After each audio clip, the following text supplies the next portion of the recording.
You are listening to episode 38 of the Unnecessary Nonsense Podcast, the podcast generally of two unqualified idiots rambling on sports topics they likely know nothing about. Basically, this time it's one person rambling on stuff they likely know nothing about, unspecified format, yada yada yada. It's 2020, we're not doing the whole spiel.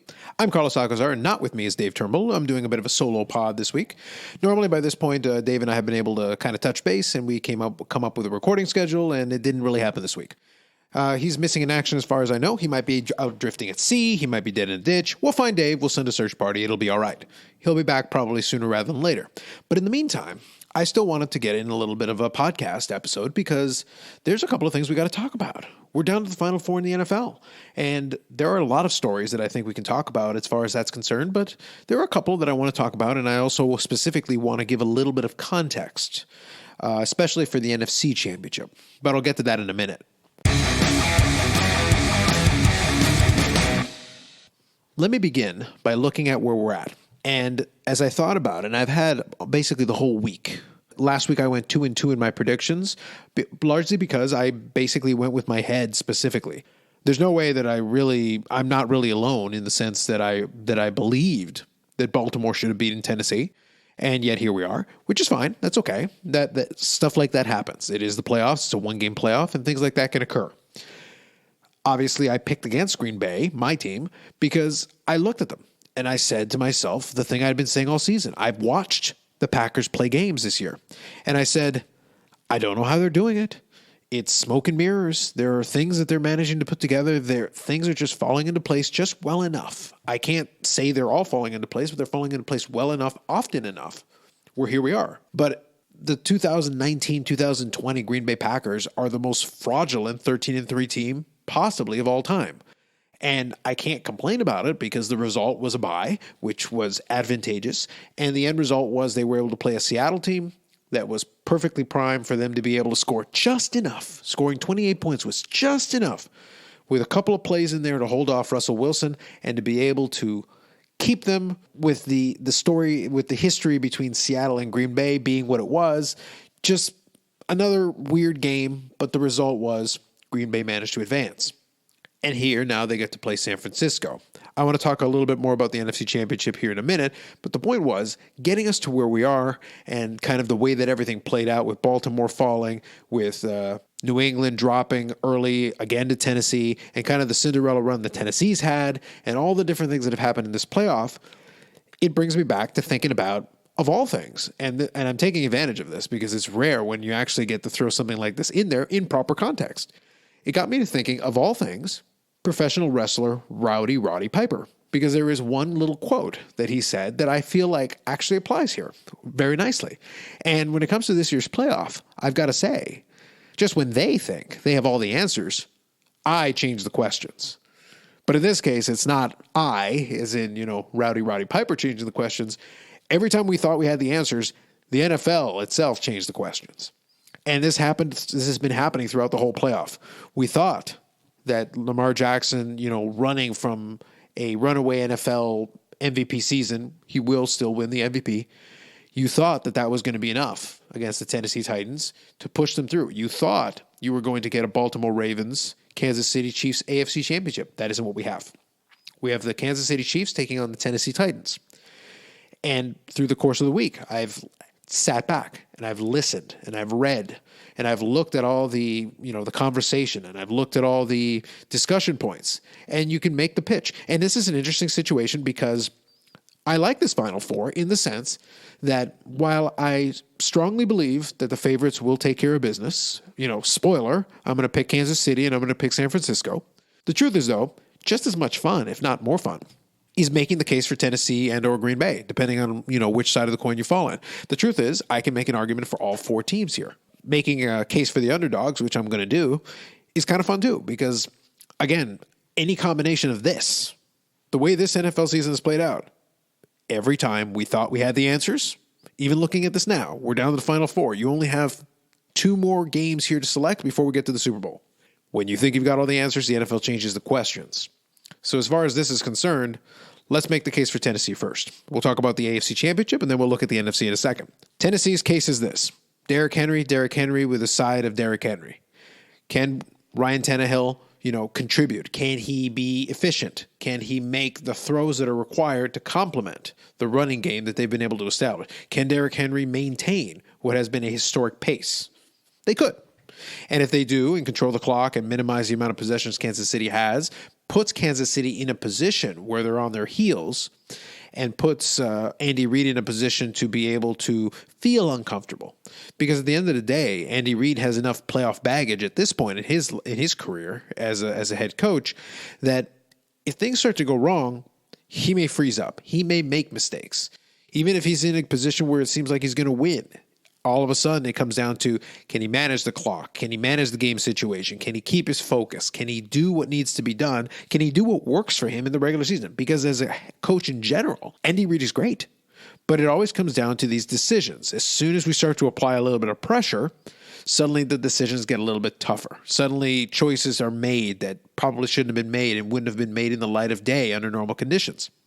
And that's really what it comes down to. Some coaches are a little bit better versed at that than others. Fortunately for him, he's got a situation in Patrick Mahomes who has not developed the same kind of playoff baggage that he has. Really, it's been about as successful a 2-year run for him as a young quarterback as I can possibly imagine.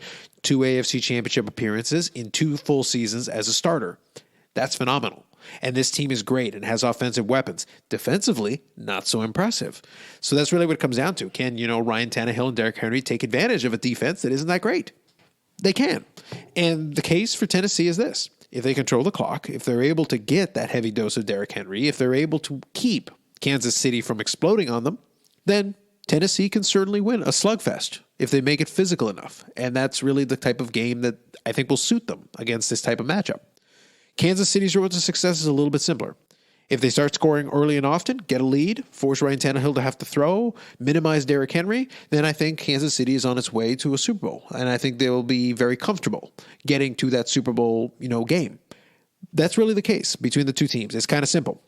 The NFC side of it is kind of fun for me and it's kind of interesting, but it kind of follows the same script. You've got one team that is a prohibitive favorite. Realistically, they have more weapons. Realistically, they're a little bit better built. And the other team is kind of a surprise that they got there to that point. Some pundits and things will make arguments for Green Bay, but the reality is, I said, the 13-3 record is deceiving. They have done it in a very unusual way. It's been a fair bit of Aaron Jones. It has been Davante Adams being excellent. Aaron Rodgers has made a little bit of throws, but there has been a lot of games where he's been fairly pedestrian. The reality is, this Green Bay Packers team is going to have to either get completely out of character, Aaron Rodgers is going to have to catch fire, or they're going to have to find something they haven't had the entire year.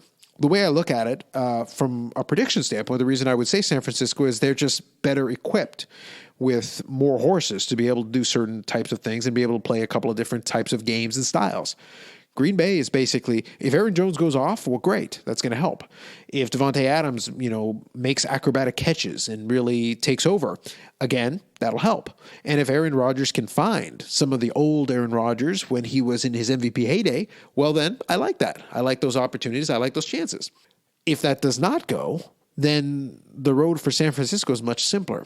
Also, Green Bay's road to victory will probably require a couple of turnovers, likely from Jimmy Garoppolo, throwing a couple of interceptions. He always puts a couple of balls in harm's way. So it really comes down to, can you catch the ball if he puts it in harm's way with the opportunity to get an interception, to get a pick six, to get a fumble? If a turnover opportunity presents itself, can you take advantage of it? If Green Bay can take advantage of a few of those, then, I like their chances a lot more. My concern with Green Bay is really just simply this. When I look at that offense, if Aaron Rodgers is not on his A game, and he's able to make a couple of throws, but he's not on his A game, then I'm looking at San Francisco should probably just double Davante Adams. Just try to shut him down. And then, try to minimize to the best of your ability. You don't have to stop him, but minimize a little bit of Aaron Jones' impact. Well, then at that point, what I'm looking at is, I'm looking at a front four from San Francisco that can go and put pressure on Aaron Rodgers, force him to try to throw the ball away early, not give him a lot of time. And the problem as far as time is concerned, if Davante Adams is not an option, if I remove him from the equation because he's being double covered all the time, then what I'm looking at is, who's the next guy? Who's the number 2? Because I don't know the answer to that question. Valdez-Scantling is a guy who could have been the number 2, but it just hasn't materialized. So where do you look? Is it Jimmy Graham? I don't know. Is it Geronimo Allison? I don't know. Is it Lazard? I don't know. The point is there is no clear number two. There's a lot of potential, maybe for this game, this is the person. Maybe you throw a couple of balls to Aaron Jones just to mix it up a little bit. But the thing is, there's no obvious next game plan. And if you're looking at San Francisco, you have to be licking your chops because you know that if you can prevent Devontae Adams from beating you, then it gets really simple. And the Packer offense isn't exactly vaunted. It's not the old Packers, and it's certainly not the 15-1 offensive juggernaut Packers that also lost in the playoffs. I'm thrilled that this team is in the NFC Championship. But the biggest story for me is just kind of how this fits into the overall legacy of Aaron Rodgers and this run of Green Bay. Bottom line, long story short, I think Kansas City can score enough points to get ahead of Tennessee to force them out of their game. If they do so, Kansas City should be at the Super Bowl. I expect San Francisco to be able to play an overall game. I think Jimmy G will throw a couple of balls in harm's way. I don't know if they'll be able to convert enough on that. Green Bay is going to have to score points if they want to topple San Francisco. I don't know if that's the case. I would love to see that. The Super Bowl I rematch, Kansas City and Green Bay. I think Kansas City would probably beat them in that, if that was the matchup. But I'd still love to see it. But let's say it all plays out like that. Let's say Green Bay gets to the Super Bowl. It gets very interesting because I want to give you a little context. As a Packer fan, what's interesting to me, like I said, all of these matchups are interesting. Any combination they're in sounds interesting to me. But what I'm looking at, really, and what I'm thinking about, honestly, what has transpired to take us to this point? And what I mean when I say that is I'm looking at it from the perspective of a Green Bay fan who has been a fan since the mid-'90s. And, when Favre was kind of his peak. Because a lot of my fandom for a lot of my teams is not because they were local to me. I'm nowhere near Wisconsin. And in hockey, I cheered for the Dallas Stars for years. I cheered for the Dallas Stars because I was a fan of Mike Modano. And I cheered for the Green Bay Packers because I became a fan of Brett Favre. I loved his style. I loved the way he did his thing. And it was risky and it was painful and at times it was frustrating because you'd see these flashes of brilliance followed by tremendously stupid interceptions. And that was always the frustration with the Brett Favre era. But it brings into context a very interesting thing, a unique anomaly that Green Bay has, but also kind of a frustratingly weird era. Because if you really want to break it down, that's why I said I wanted to start off by mentioning the games and also talking about, predictions and all that. But as a wider context of the Green Bay thing, and something that I don't think is played up enough here, is that the question really becomes with this NFC Championship is, what is the long-term legacy of the Aaron Rodgers era in Green Bay? You can't argue that it hasn't been somewhat successful because there have been playoff appearances. This will be the fourth appearance in the NFC Championship during his era, matching the four NFC Championship appearances of the Brett Favre era. But if he's able to get to the Super Bowl, and this is an if, a big if, but they're one game away, so I can't completely discount the possibility. But this is what makes this interesting. If he's able to get to the Super Bowl, that would be his second Super Bowl appearance. And even if then Kansas City or Tennessee or whoever, even if they lose in the Super Bowl, here's what the record would look like. 4 NFC championships, 2 NFC championship wins, 2 Super Bowl appearances, 1 Super Bowl victory, 1 Super Bowl loss. Brett Favre went to 4 NFC championships, won 2 of them, got to 2 Super Bowls, won a Super Bowl, lost a Super Bowl. It would be identical. And the crazy thing about that is the symmetry of and the varied way that the two of them got there. Like they couldn't be any more different in how they arrived at this destination. But what it leads to is this very strange and bizarre era of a historic franchise where that franchise was in the doldrums when Brett Favre got there. The Brett Favre era started in 1992. And I want to give you this little history lesson because, as I said, it's going to lead into the whole legacy question that I'm talking about earlier. The Brett Favre era started in 1992. And it resulted, as I said, in those NFC championship appearances, those Super Bowl appearances, the Super Bowl win, the first one, when Brett Favre and that team won the Super Bowl, I believe it was in 96.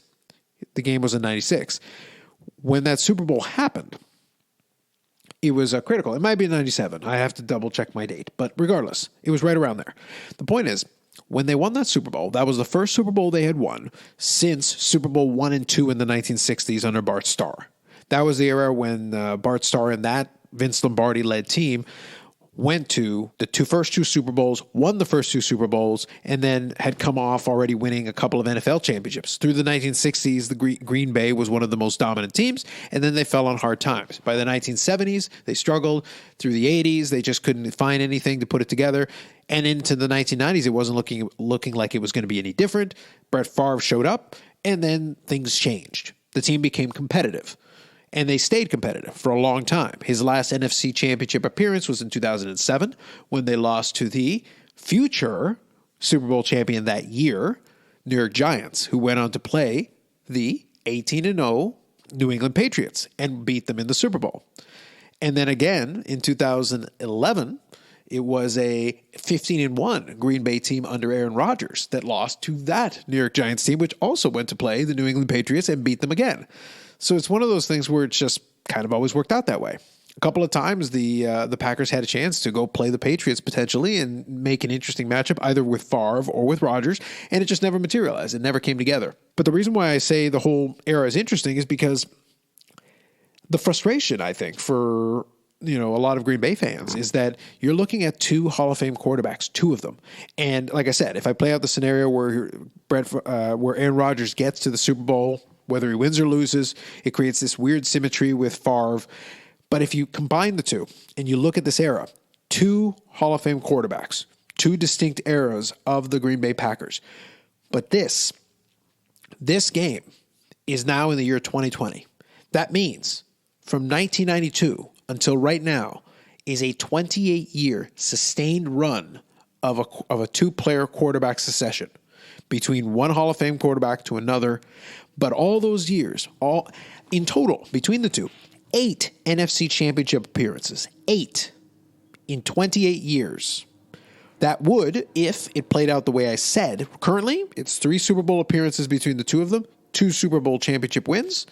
But if they got to the Super Bowl again, that would be 4 Super Bowl appearances, maybe still 2 wins, maybe 3 wins. But the point is, it feels like, despite the fact that, to be honest, that doesn't sound like a bad run. 28 years, 8 NFC Championship appearances, currently 3 wins in the NFC Championship with the possibility of 4, because right now it's still in play, and then, at least 2 Super Bowls out of it. But again, you think to yourself, how many franchises have back-to-back Hall of Fame quarterbacks, almost a 30-year run where you're consistently a contender, and then you have 2 Super Bowl championships to show for it? It actually really still, based on that, if you think about it in that context, it still feels kind of disappointing. And that's where kind of this one falls. And I can't blame Green Bay if they don't beat San Francisco. San Francisco's a better team. But it is one of those things where there were so many years under the Mike McCarthy era with Aaron Rodgers where I looked at that team and I said, why can't they just get the pieces that they needed to finish the job and actually take that next step? Because a couple of those NFC Championship games were there for the taking.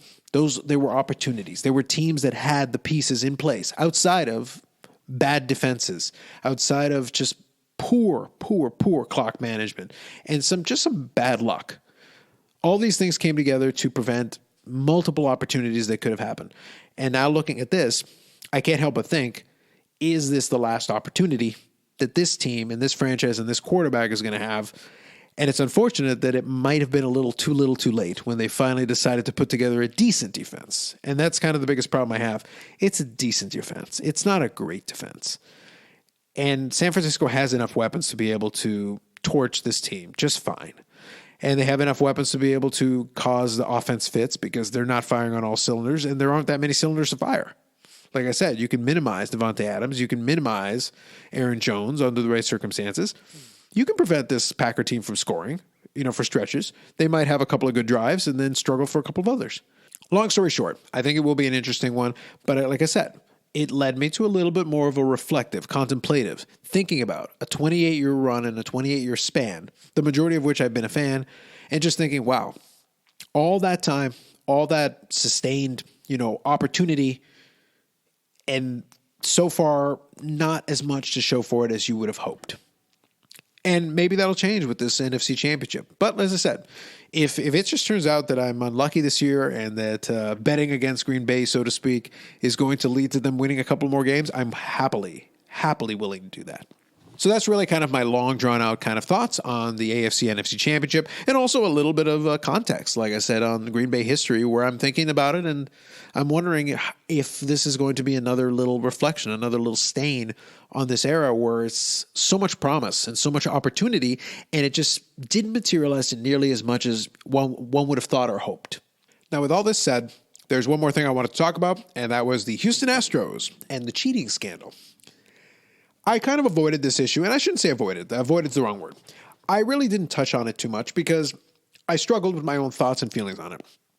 I've listened to a lot of the commentary on it, as I usually do, because it's kind of interesting to get different takes and different vantage points and kind of see how they plays out. The best thing to do is not to let that sway you per se, but listen to the argument and really kind of understand it and try to think to yourself, does this make sense? Do I agree? Do I disagree? Why do I agree or why do I disagree? How would I counter this argument? What do I think about it? Because just conducting that intellectual exercise is enough to be able to force yourself to really consider your own position. Where do you stand on it? My stance on it is that I'm of two minds on this. And I struggled with it a fair bit because I kept trying to assess if I was a bit jaded with Major League Baseball and the way it's played out. Let me start off with a little bit of context, and then that'll kind of explain where I stand on it. Long story short, in case you just want to get to the point is I'm not as bothered by the Astros cheating scandal as a lot of other people are, but let me explain why. Baseball was, and still is, far and away, without question, my favorite sport. Right from the time I was a little kid, to the time I got to play Little League Baseball, to going to hundreds of baseball games over the years. Hundreds, literally. I live out near Toronto, and I went to watch games at the Sky Dome, and I'm still going to call it the Sky Dome because that's what it is to me. I don't care what they decide to call it and who owns it, and it makes no difference to me from that regard.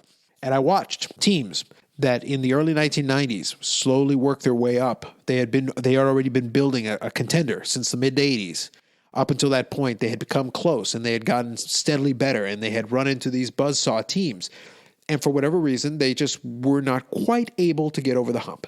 But by the early 1990s, they were getting closer and closer and closer. And then they executed a gigantic trade. They traded two great franchise players in Tony Fernandez and Fred McGriff, who was a great power hitter. And to be honest, probably borderline Hall of Famer. You could make a strong case, I think, for Fred McGriff as a Hall of Famer, especially in the era he was in, and given, that he did not have the linkages to steroids and things like that a lot of other players did. And if you take his overall statistics into context, a great, great player. And Tony Fernandez, a franchise icon and also great player. They traded those two players, and they traded them for Joe Carter, who was a great player already by that point, a RBI machine, a consistent run producer and home run hitter, and Roberto Alomar, who is a Hall of Famer. So out of those four guys, you basically traded an all-star caliber player, another all-star caliber player for another all-star caliber player, and a Hall of Famer. Now that's the definition of a blockbuster trade. Great players going in both directions, and that acquisition or acquisitions was two key components and two key pieces to two world championship teams. Now, looking at it from this perspective, World Series in 92, World Series in 93. Looking at the franchise, if I really want to get down to it, if we want to be just clear about this, when I look at the Blue Jays, I don't look at it in the same way that I use the comparison about the Packers. It's not the same thing at all. With the Blue Jays, it's fun because outside of that 92-93 era, I could really tell you that I could take the 1985 era, begins in 85, their first winning season and when they started entering into contention. And I can, if I squeeze it and I squint and I really push everything to the best of my ability, I can say that their run goes from 1985. I could say the very end of the run of relevancy was maybe 98 with the end of the Roger Clemens era there when he won a couple of Cy Youngs. And that team was competitive-ish. But 98 was also the year the Yankees won, I think it was 116 games, and it was the same year that the Red Sox, I believe, were over 100 games. So despite the fact that that team was pretty good, they were far, far a distant third. And they were a good team. And then the team kind of just continued floundering for a long time, got tremendously talented players, Carlos Delgado, Sean Green, Shannon Stewart. Like, there were so many good players on that team. And eventually Roy Halladay came into his own and became a Cy Young Award winner and was a great stalwart of that pitching staff for years. But it was never good enough. It just never could come together. And it wasn't until 2015 and 2016 where the team again returned to the playoffs. And it took over 20 years for them to go back to the playoffs. The reason why I'm mentioning all this is that my relationship with baseball is such that I have a passion and enjoyment of it, but Major League Baseball sucks a lot of the joy and life out of it for me because there are a million little things. I'm not going to get into all of them. But the point is, Major League Baseball, I struggle with. But the game of baseball, I still love from my core. And I still care about it. And when we get to the playoffs, despite the fact how much Major League Baseball frustrates me, I sit in front of the TV willingly and happily, and I watch these games. I watch the World Series. I watch all of it. I'm giving you all this context because I need you to understand where I'm coming from. So in some senses, you could almost say I'm a baseball purist. With all that said, I don't care about this cheating scandal. And the reason I don't is this. As much as you may like it or not, and you're more than entitled to an opinion one way or the other on this, cheating is weaved in the fabric of the game of baseball. I'm not saying it's good. I'm not making a moral judgment on it. I'm merely stating that right from the get-go, from the beginning of baseball, there has been the culture of trying to get an edge. What is spiking a player? Well, spiking a player was that you used to have metal spikes on your cleats, and you would sharpen them so that you could slide feet first. Somebody, holding the base would have to hesitate because if they knew you were spiking you were sharpening the spikes on your cleats and you slid foot first, well, do I want to stand in there and try to make this tag and then potentially have, a piece of metal driven into my shin? Or do I kind of back off and kind of let him have the base? Stuff like that.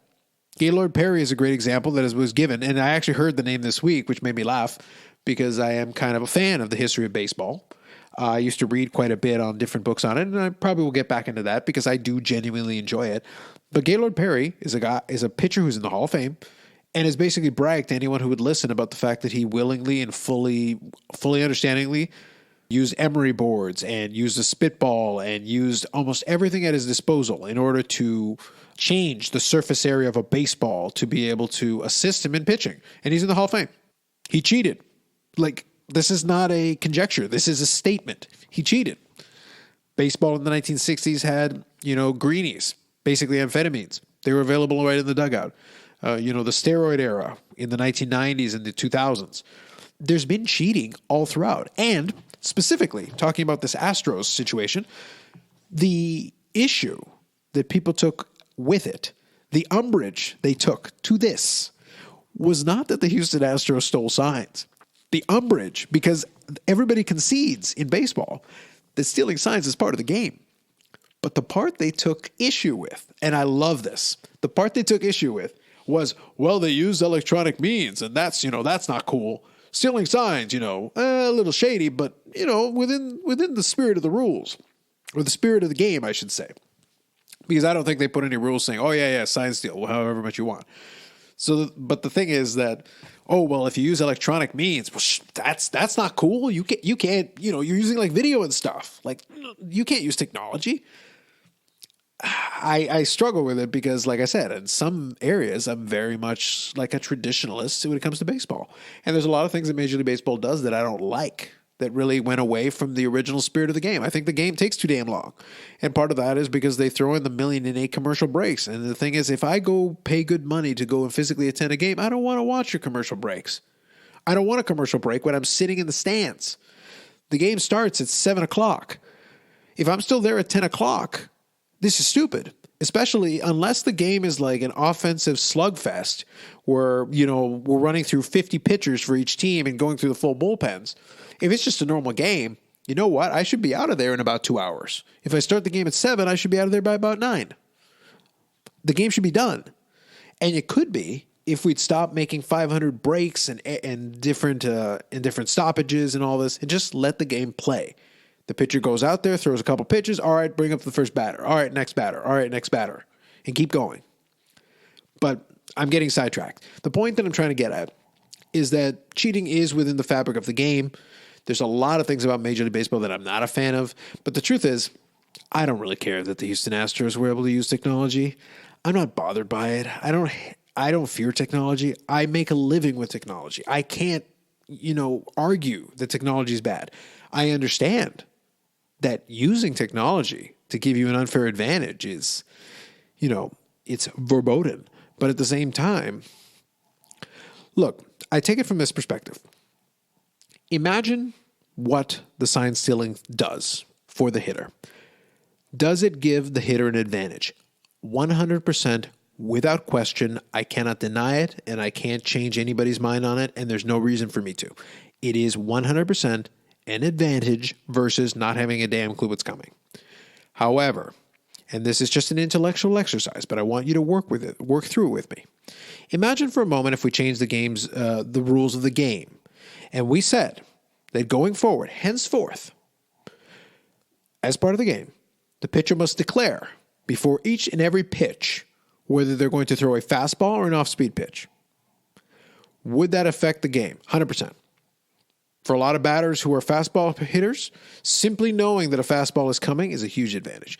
But with all that said, let me give you a few counterexamples that kind of play into it. And let's continue with the same theme that this rule change has taken effect. If I put Greg Maddux on the mound, I don't care that he tells you what pitch he's going to throw. I am confident in his control, especially at his peak, in his prime. I'm confident in his ability. He can tell you it's a fastball, but where? High in the zone, low in the zone, inside, outside. He's already read your scouting report. He knows where your weak spot is. He's going to put the ball there. It doesn't matter that you know what's coming. He's still going to put it in a place where you're going to be very uncomfortable. And if he throws it for a strike, which is the whole point of this exercise and the whole point of my conversation, if he throws it for a strike, guess what? It's still strike one. You want to swing at it and foul off? Strike one. You don't want to swing at it? It's a strike. Strike one. If it's the next pitch, it's strike two. And if it's the next pitch, you're already walking back to the dugout. It doesn't matter that you knew what was coming. I'll give you a different example. And similar concept, again, now we're bringing back to our reality where you don't declare the pitches ahead of time. The regular game, the way it is currently stated. Okay, how about this? The first ever unanimous Hall of Famer in the history of the Baseball Hall of Fame, Mariano Rivera. Now, here's the thing. He might be my countryman. I was also born in Panama. I'm not a big fan of Mariano Rivera being a first ballot Hall of Famer. I think it's BS. I think it's bogus. But that's a whole conversation and debate for another day. But I'm just saying. I don't have that much love for Mariano Rivera because he's a Yankee, and I really do detest the Yankees. But at the same time, I will give him his prop and his respect. Is he a Hall of Famer? No doubt. No question. But all that said, Mariano Rivera didn't throw one pitch. It feels like he threw only one pitch, but he had a couple of other pitches. But there was his cutter, and his cutter was his predominant weapon of choice. There was a statistical analysis done, and I believe there was a season where when they were tracking pitches, he threw the cutter almost 85, 86% of the time. So imagine that, 85, 86%. Here's the thing.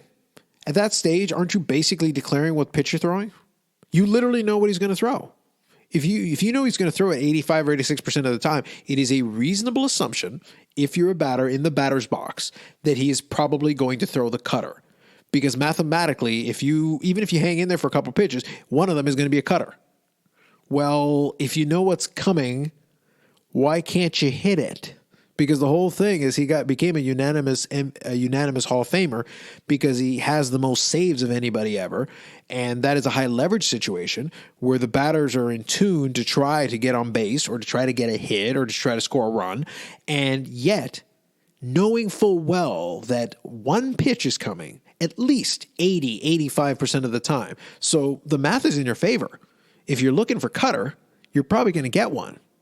Unless you get out on the first pitch, but you're probably going to get a cutter. Well, if you know you're getting a cutter, why can't you hit it? Well, the reason is because he located it well. He put it in the right position. It had movement. The point is, he pitched. He pitched well, and it didn't matter that you knew it was coming. When I use the Greg Maddux example, I use Greg Maddux because he had the type of control and the type of knowledge and the ability to adjust to different hitters where you could change the rules where he has to declare what he's going to do, and you still can't do anything about it. At that point, the advantage is negated. Now, For mediocre pitchers or pitchers who don't have a lot of movement on their pitches or pitchers who can't disguise their pitches well or pitchers who cannot hit their spots precisely, of course they're going to get torched. That is the majority of pitchers in baseball, to be perfectly blunt. So I understand. The fact is, knowing what's coming against most pitchers is going to be devastating. They're going to get crushed because they can't locate it that well. Even if they throw the pitch perfectly for them, it's still probably going to end up somewhere in the zone and you're going to be able to hammer it. But the elite of the elite, they could literally tell you what they're going to throw, and it's not going to matter. Does it give you an advantage? Totally, 100%. I can't deny it, and like I said, there's no reason for me to do that. But is it such a big deal to me? Not really. Do I think the Astros were the only ones to do it? No. They're probably the most effective. In that sense, they're the New England Patriots of their sport because, yeah, they cheated. They probably came up with a bunch of ways.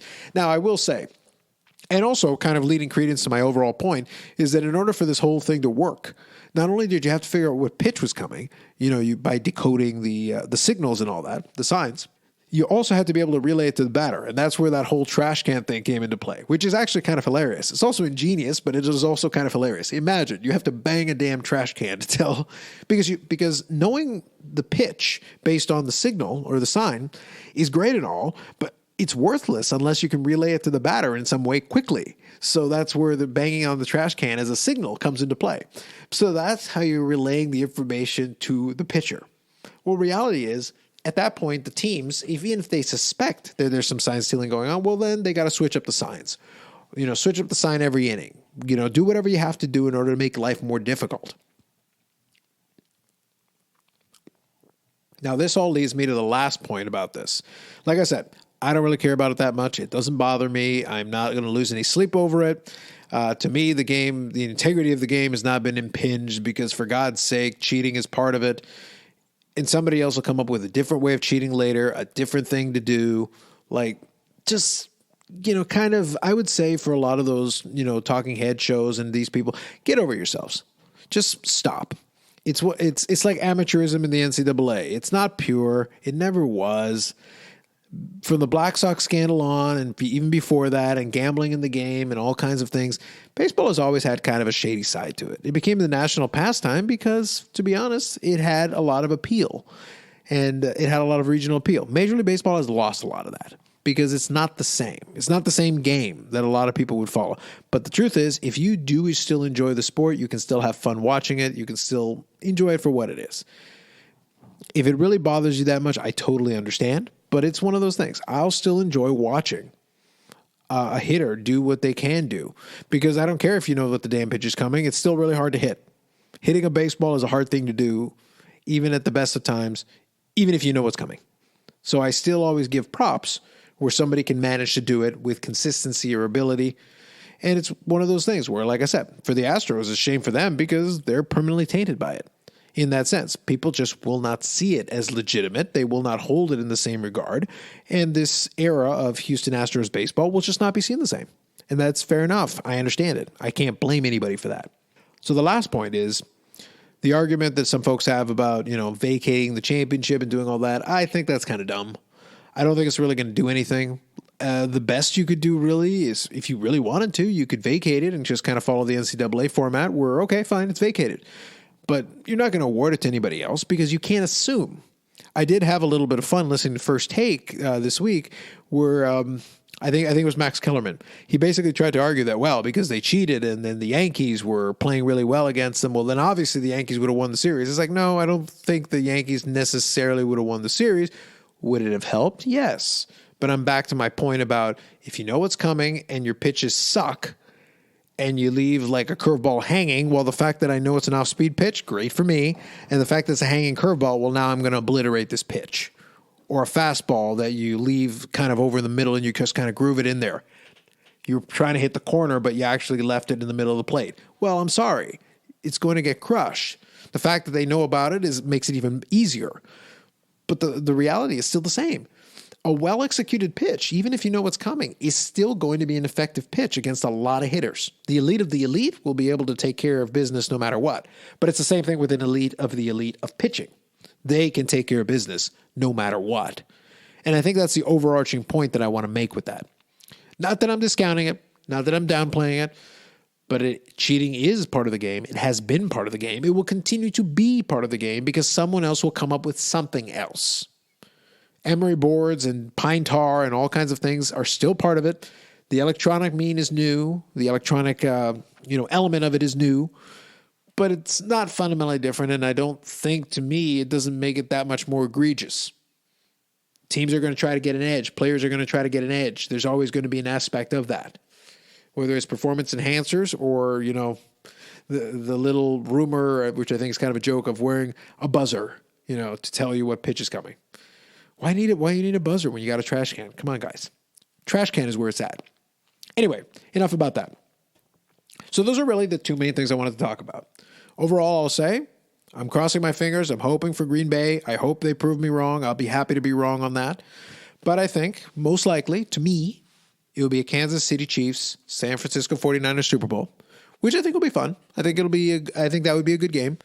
But you could sell me. Don't shock me if Tennessee shows up or if Green Bay shows up or some combination they're in.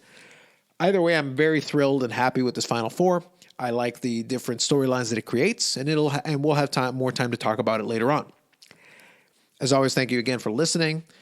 This is kind of a solo pod unnecessary nonsense podcast episode.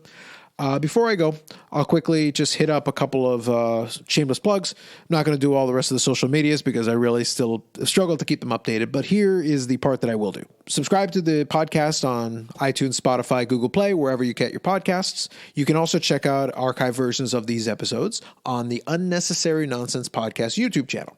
I'm going to try to get back in there and try to do more videos where I do stuff like this and do little breakdowns, especially now that we're getting closer to the XFL. I will probably do some videos talking about that because I don't know if I want to devote an entire segment of it on the podcast. We'll see how that goes. I think that's enough for today. Thanks as always for listening, and we'll catch you on the next episode of the Unnecessary Nonsense Podcast.